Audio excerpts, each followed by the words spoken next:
Railway ने अपना calendar जारी तो कर दिया, लेकिन इसको पूरी तरीके से किस तरीके से रेलवे निभा रहा है, आइए उसको इस वीडियो के अंदर समझते हैं। इस वीडियो में हम आपको बताएंगे कि रेलवे यानी कि जूनियर इंजीनियर के अंदर कितनी पोस्ट इस बार आ सकती हैं। पूरा एकदम सिस्टमैटिक और लॉजिकली चीजों को समझने की कोशिश करेंगे। बाकी वैकेंसीज के बारे में जो प्रोमिसेस रेलवे ने किए उनको किस तरीके से पूरा किया, क्या उनमें भी डिले देखने को मिला, तो कितना डिले देखने को मिला।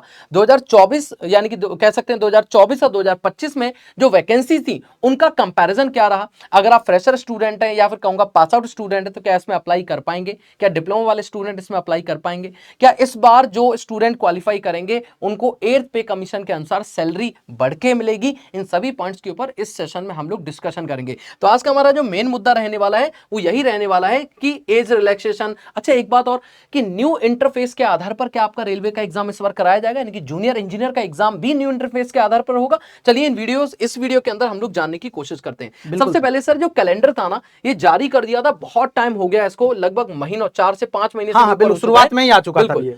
लेकिन इसमें जो जो प्रोमिस किए गए, देखो कुछ एग्जाम्स होते हैं जैसे असिस्टेंट लोको पायलट, जैसे कि टेक्नीशियन, फिर इसके अलावा non technical NTPC, non technical वो अलग अलग कैटेगरीज होती हैं, फिर जूनियर इंजीनियर, डीएमएस और सीएमए, इसके अलावा पैरामेडिकल कैटेगरी, और फिर उसके बाद इस तरीके से एग्जाम चल रहे होते हैं रेलवे के। हमारा जो मेन फोकस है वो जूनियर इंजीनियर के ऊपर है, लेकिन आपको भी पता है कि जहां पर जैसे आपके पास लोको पायलट की जरूरत पड़ती है, फिर टेक्नीशियन की, तो लेकिन उससे कम होते हैं जूनियर इंजीनियर, इसलिए इनमें पोस्ट ज्यादा आती है और इनमें थोड़ी सी कम आती है। और सर एक सीक्वेंस ही फॉलो करता है। आरआरबी ने लास्ट ईयर भी यही सीक्वेंस फॉलो किया था और इस बार भी यही सीक्वेंस फॉलो हो रहा है। देखो सबसे पहले एएलपी का वैकेंसी आया, इन्होंने जनवरी में लिखा हुआ है यहाँ पे, फिर टेक्नीशियन का फिर मार्च में लिखा, फिर लिखा गया यहाँ पे आरआरबी जेई का, और ये जून में लिखा गया। अब बात आती है सर, इन्होंने प्रॉमिस तो किया था जनवरी में, लेकिन आया वैकेंसी कब, तो इसको देखते हैं थोड़ा सा। तो देखो ये क्लियरली यहाँ पे लिखा गया आरआरबी एएलपी 2025 का जो वैकेंसी आया है, ये देखो 29 मार्च को आ गया था इसका एडवर्टाइजमेंट। 29 मार्च से लेकर 12 अप्रैल तक फॉर्म फिलअप किया था। कितना वैकेंसी आया था ये मैं बताऊं तो 9,970 वैकेंसी आया था।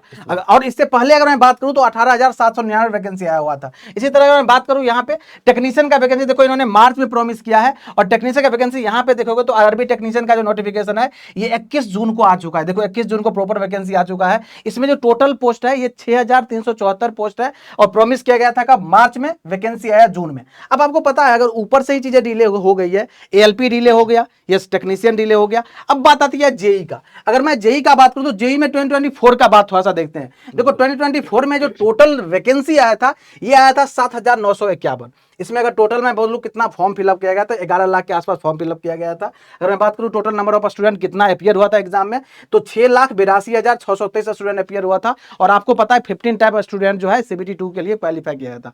अब यहाँ पे सबसे बड़ी बात यह है जो सर इस बार कितना वैकेंसी आएगा, लेकिन इसको जानने से पहले थोड़ा सा लॉजिकल वे में चीजों को जानते हैं। जो एएलपी, टेक्नीशियन और जेई, ये जो तीनों सिलसिला है ना सर, 1 बाय 1 चीजें हो रही है ना, उसमें कितना वैकेंसी कम ज्यादा हुआ है, और इस बार जेई का वैकेंसी कितना आएगा सर, इस पे बोलिए। बिल्कुल, देखिए सर, एक तो पॉइंट ये आता है कि आरआरबी एएलपी में देखो पहले वैकेंसी 18,799 थी, अब ये घट के आपकी 9,970 हो गई, लगभग आधी हो गई। फिर आरआरबी टेक्नीशियन में जो वैकेंसी थी वो 9,147 थी, लेकिन इस बार ये वैकेंसी 6,374 2025 के अंदर आई। अब जूनियर इंजीनियर की जो बातें, इस बार काफी सारे जो इनडायरेक्ट नोटिस आए हैं या इंफॉर्मेशन होती हैं उनके अकॉर्डिंग जो अगर हम लोग बात करें यहाँ पे कितनी वैकेंसी आ सकती है, तो 5,000 से लेकर के 6,000 तक, मतलब 5,000 से लेकर के और 6,000 तक इसमें वैकेंसी जो है वो आ सकती है। देखो एक चीज और ध्यान रखिएगा, ये वैकेंसीज बहुत होती हैं और ये सिविल, मैकेनिकल, इलेक्ट्रिकल और इलेक्ट्रॉनिक्स वाले स्टूडेंट्स के लिए भी होती हैं, तो ये वैकेंसीज भी काफी ज्यादा है। हालांकि आपने देखा होगा रेलवे ने ये भी बात कही थी कि हम हर साल वैकेंसीज निकालेंगे, तो एक साथ वैकेंसी निकाल के 5 साल वेट करने से अच्छा है हर साल वैकेंसीज निकाली जाए। और अच्छा खासा नंबर है भैया, अगर हर साल रेलवे ने एग्जाम कराया तो ये एक बहुत बड़ा नंबर है। पिछली बार 8,000 के ऊपर कराया गया, इस बार 5 से 6,000 भी एक अच्छा खासा नंबर है, तो इसको भी आप लोग एक अपॉर्चुनिटी की तरह ग्रैब करिएगा। सर इसमें थोड़ी सी और डिस्कशन हम लोग कर लेते हैं, कुछ ऐसे कारण बच्चों को लगते हैं कि किस कारण से डिले हो सकता है रेलवे का एग्जाम। इसको बात करने से पहले थोड़ा सा सर इस पे यहाँ पे और बात करना चाहूंगा। जैसा कि आपने बोला ना ये 5,000 से 6,000 वैकेंसी आएगी, लेकिन मेन बात है सर ये आएगी कब, सर ये आना कब है, तो इसका अगर मैं बात करूं तो यहीं पे लिख लीजिएगा आप लोग, ये जो है ना अगस्त से लेकर के सितंबर में। अब देखो अभी जो चल रहा है, अभी तो अगस्त चल रहा है, तो अगस्त में मिड अगस्त के बाद मतलब 15 अगस्त के बाद और सितंबर में कभी भी वैकेंसी आ सकती है, इस बात का ध्यान रखिएगा। हाँ। अब जब आप वैकेंसी आएगी तब तैयारी करना नहीं स्टार्ट करना है आपको, इस बात का ध्यान रखिएगा। तैयारी आपको अभी से स्टार्ट कर देना है। अगर इस बार आरआरबी जेईई 2025 में आप एग्जाम को क्रैक करना चाहते हैं तो आपको तैयारी अभी से स्टार्ट कर देना है। ये आपका डेट है जो अगस्त से सितंबर में आपकी वैकेंसी आ जाएगी। और इसका कारण भी है क्योंकि देखो बाकी सारी जो आप अगर इनको देखोगे, जैसे हमने दोनों चीजों के ऊपर बात करी, तो जो आपकी एएलपी की वैकेंसी थी वो लगभग 2 महीने लेट हुई, सेम टू सेम ये जो आपके पास टेक्नीशियन की वैकेंसी थी ये भी लगभग 2 महीने में लेट हुई। तो जब इसका जो जेई का प्रॉमिस किया गया था जून के अंदर किया गया था, ठीक है, तो आपके पास अगस्त या सितंबर के अंदर वैकेंसी आ जाएगी, क्योंकि ये भी 2 से 2.5 महीने डिले होगी। ठीक है, सर ने आपको नंबर ऑफ वैकेंसी बता दी। अच्छा, इसका तैयारी पहले क्यों करनी चाहिए, क्यों ऐसा सर बोल रहे हैं?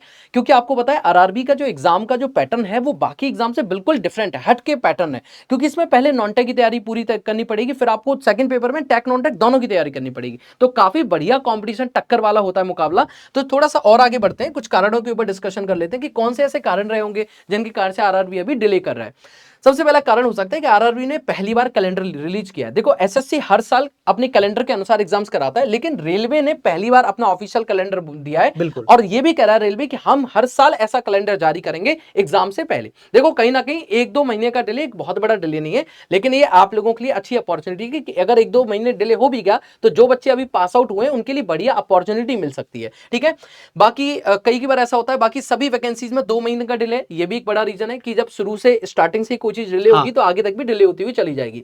एक और रीजन हो सकता है कि आरआरबी जेईई का री एग्जाम हुआ था अभी, तो आरआरबी जेईई का री एग्जाम हुआ तो उसके बाद उसका ऑब्वियस सी बात है रिजल्ट भी लेट आया। रिजल्ट लेट आएगा तो फिर नई वैकेंसी, हाँ डीवी होगा, डॉक्यूमेंट वेरिफिकेशन, उसके बाद में आपकी नई जो वैकेंसीज है उनके ऊपर ज्यादा बेहतर तरीके से काम किया जा सकेगा।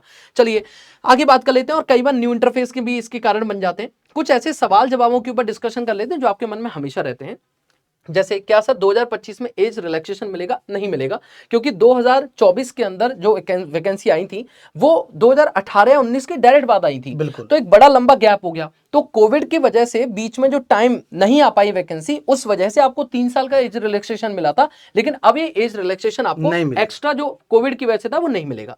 दूसरा, क्या फाइनल स्टूडेंट अलाउड होंगे? तो देखो जैसा एसएससी के पेपर में होता है, लास्ट जो आपका डेट होती है नोटिफिकेशन या फिर फॉर्म फिल करने की, तब तक अगर आपका रिजल्ट आ जाता है तो आप इस एग्जाम में अलाउड होते हो, नहीं तो आप अलाउड नहीं होते हो। ठीक है, तीसरा पॉइंट है, क्या आरआरबी जेईई का एग्जाम न्यू इंटरफेस से करवाया जाएगा? बिल्कुल बेटा, आजकल क्या हो गया, टीसीएस में कुछ चीजें बदलाव हुई हैं। देखो थोड़े बहुत चेंज तो हमेशा होते रहते हैं, बहुत बड़ा चेंजेस नहीं आए हैं, लेकिन हाँ थोड़े बहुत चेंजेस आए हैं, और वो जो इंटरफेस है वो सबके लिए सेम होता है। आरआरबी के किसी भी एग्जाम के लिए, किसी पर्टिकुलर एग्जाम के लिए ऐसा नहीं करवाया जाता, क्योंकि एजेंसी जो होती है उनका पर्टिकुलर ये पैटर्न होता है या एक इंटरफेस होता है जिसके ऊपर सारे एग्जाम एक तरीके से एक डिपार्टमेंट द्वारा करवाए जाते हैं। नेक्स्ट है, क्या डिप्लोमा वाले स्टूडेंट इसमें अलाउड होंगे? मैं आपको सच बताऊं तो रेलवे बना ही सबसे ज्यादा डिप्लोमा स्टूडेंट्स के लिए, क्योंकि डिप्लोमा स्टूडेंट हमेशा ये सोचते हैं कि मेरे ही रीजन के अंदर, क्योंकि इसमें 21 जून के अंदर एग्जाम कराया जाएगा, मैं अपने रीजन के अंदर जॉब लेके अपने देश को सर्व करूंगा, रेलवे में बढ़िया एक नौकरी को प्राप्त करूंगा। नेक्स्ट, इसके बाद में किस किस ब्रांच में स्टूडेंट एग्जाम दे सकते हैं? तो आपका सिविल, मैकेनिकल, इलेक्ट्रिकल और सबसे बेस्ट चीज है इलेक्ट्रॉनिक्स वाले स्टूडेंट के लिए बढ़िया आपको मौका मिलता है। सर इसके बाद इलेक्ट्रॉनिक्स के साथ इसमें एडिशन करना चाहूंगा, इसमें कंप्यूटर साइंस का जो बच्चा है वो भी एग्जाम को अपियर कर सकता है, उसके पास भी यहाँ पे एक अच्छा खासा अपॉर्चुनिटी मिलेगी। और सर ने जैसा एक बात बताया, जो आपको यहाँ पे जो सैलरी मिलने वाला, जो 8th पे कमीशन के अकॉर्डिंग सैलरी मिलेगा, जो कि लगभग 1 लाख से प्लस सैलरी मिलेगा, ये भी आपके लिए एक अच्छा मोटिवेशन का काम करेगा। क्योंकि देखो नोटिफिकेशन में आएगा, और नोटिफिकेशन जब आएगा तो आपके अंदर मोटिवेशन का एक जरिया चाहिए। सर क्या मोटिवेशन है? तो ये सैलरी भी एक इंपॉर्टेंट रोल प्ले करने वाला है, और नोटिफिकेशन का डेट भी पता चल गया, नोटिफिकेशन का आपको कितना नंबर होगा ये भी पता चल गया। अब बात आती है सर इसका सिलेक्शन प्रोसीजर क्या है, इतनी सारी चीजों में अपने आप को कैसे सिलेक्ट करवाएंगे? देखो यहाँ पे दिख रहा है 4 स्टेज में एग्जाम होता है। सीबीटी 1 होता है जो कि क्वालिफाइंग नेचर का होता है, सीबीटी 2 होता है, इसी पे मेरिट डिसाइड होता है, आपको पता होना चाहिए। और ये किस तरीके का होगा, टेक्निकल नॉन टेक क्या क्या पूछा जाएगा, सारी बातें बताऊंगा। इस पर डॉक्यूमेंट वेरिफिकेशन होगा और मेडिकल एग्जामिनेशन होगा। अब देखो अगर मैं बात करूं यहाँ पे, तो यहाँ पे हो जाएगा सीबीटी 1 जिसमें मैथ आएगा 30 नंबर का, रीजनिंग आएगा 25 नंबर का, जनरल साइंस आएगा 30 नंबर का, जनरल अवेयरनेस आएगा 15 नंबर का। ये टोटल 100 क्वेश्चन 100 मार्क्स का होगा और ये मोड हिंदी, इंग्लिश और अदर लैंग्वेज में भी यहाँ पे अवेलेबल होता है और 1/3 नेगेटिव मार्किंग होती है और यहाँ पे कोई भी कैलकुलेटर अलाउड नहीं होता है, इस बात का ध्यान रखिएगा। अब जैसे ही इस एग्जाम में ये स्क्रीनिंग टेस्ट होता है, इसको पास कर जाओगे तो CBT 2 देना पड़ेगा। CBT 2 में जनरल अवेयरनेस 15 मार्क्स का होगा, फिजिक्स एंड केमिस्ट्री पूछा जाएगा 15 मार्क्स का, basics of computer 10 question 10 marks का, basic of environmental and pollution control हो जाएगा 10 क्वेश्चन 10 मार्क्स का। टोटल यहाँ पे ये नॉन टेक वाला पार्ट हो गया और टेक्निकल का civil engineering, mechanical, electrical, electronics और कंप्यूटर साइंस का बच्चे अगर पेपर देना चाहते हैं तो आपको इलेक्ट्रॉनिक्स से ही देना पड़ेगा। यहाँ पे 100 क्वेश्चन आपके पूछे जाएंगे, टोटल जोड़ोगे 150 क्वेश्चन मिलेगा, 150 मार्क्स मिलेगा यहाँ पे। और टाइम का अगर मैं बात करूँ तो टाइम 2 घंटा मिलने वाला, 120 मिनट, 1/3 नेगेटिव मार्किंग होगा। और यहाँ पे वर्चुअल कैलकुलेटर, घर से कोई कैलकुलेटर लेके नहीं जाना है, वर्चुअल कैलकुलेटर अलाउड है। तो ये आपका एग्जाम पैटर्न है, मतलब आपको ये पता चला जो CBT 1 में केवल नॉन टेक होगा जो कि स्क्रीनिंग टेस्ट होता है, केवल क्वालिफाइंग नेचर का होता है। CBT 2 जो होता है उसमें टेक्निकल के साथ साथ नॉन टेक भी होता है और इसी पे मेरिट डिसाइड होती है और मेरिट इंडेक्स जिसको बोलते हो आप, ये मेरिट इंडेक्स बनता है और यहीं से आपका डिपार्टमेंट अलॉटमेंट किया जाता है। बिल्कुल। और अगर आप RRB JEE या फिर किसी भी इंजीनियरिंग एग्जाम की तैयारी करें, आप हमारे official Telegram channel Krishna sir PW and Devesh sir PW को ज्वाइन कर सकते हैं। यहाँ पे हम हमेशा आपको गाइड करते रहते हैं, आपको एक रिलेटेबल कंटेंट जो कि इंजीनियरिंग एग्जाम्स में आता है वो हम लोग आपको प्रोवाइड कराते हैं। सो मिलते हैं एक और नेक्स्ट वीडियो के अंदर। Till then take care, thank you so much, wish you all the best for railway exam, RRB JEE exam. Thank you. Thank you.